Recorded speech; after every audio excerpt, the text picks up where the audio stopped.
Assalamualaikum warahmatullahi wabarakatuh. Alhamdulillahirabbil alamin, wassalatu wassalamu ala asrafil anbiya'i wal mursalin sayyidina Muhammadin wa ala alihi wa sahbihi ajma'in, amma ba'du. Para pemirsa Banyuwangi 1 TV yang kami muliakan, keluarga besar Nahdlatul Ulama yang kami banggakan.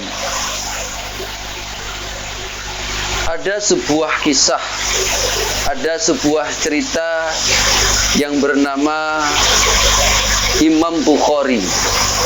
Imam Bukhari itu adalah seorang ulama, seorang ustadz dan seorang kiai. Beliau pernah diperintah oleh seorang raja yang bernama Ahmad bin Walid. Ahmad bin Walid ini berkata kepada Imam Bukhari, kata seorang raja ini, "Wahai Imam Bukhari, ajarkanlah anakku agama di kerajaanku. Lesilah agama anakku di kerajaanku."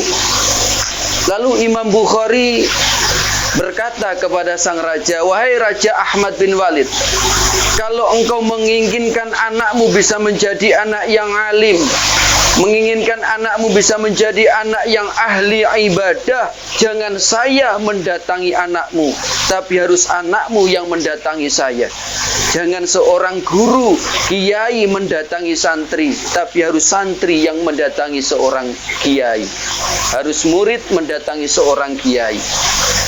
Sehingga ucapan Imam Bukhari itu menyinggung hatinya seorang raja, menyakiti hatinya seorang raja.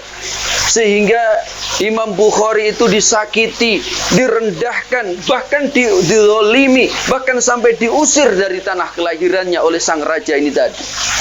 Lalu keluarlah Imam Bukhari, meninggalkanlah tanah kelahirannya. Setelah Imam Bukhari tiba di Samarkand, Imam Bukhari berdoa kepada Allah Subhanahu wa taala sambil mengangkat tangannya. Kata Imam Bukhari, "Ya Allah, kalau memang mati itu lebih baik daripada hidup ini, tolong jemputlah hambamu. Karena hambamu ini sudah rindu kepadamu, hambamu sudah rindu kepada Rasulmu." Lalu tangan Imam Bukhari diusapkan di wajahnya, langsung tersungkurlah dan meninggal waktu itu.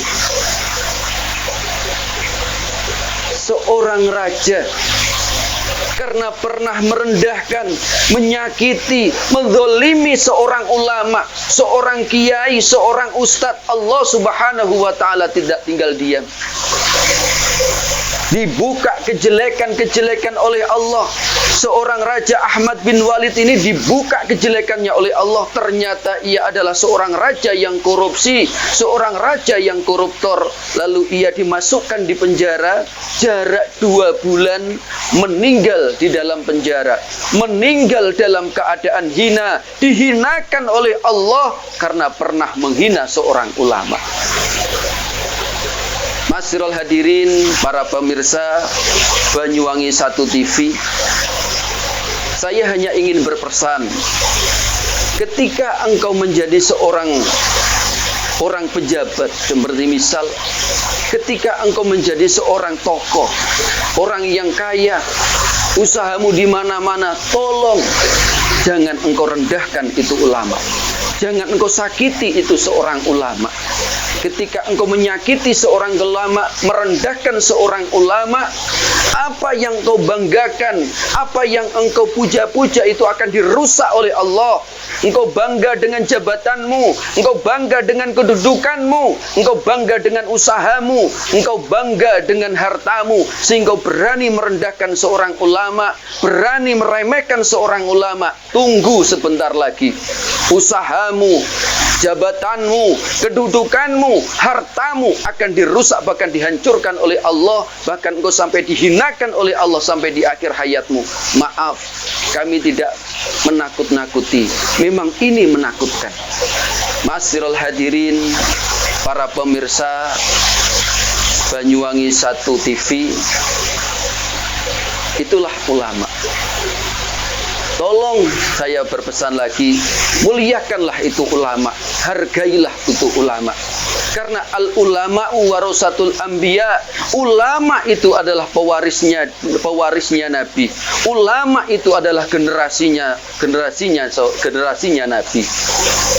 Ada sebuah dawuh yang mengatakan, seandainya kita ini musafahah kepada ulama, kita berjabatan tangan dengan seorang kiai, seorang ulama, lalu tangan kiai, tangan ulama kita cium, berarti kita sama saja mencium tangannya Rasulullah.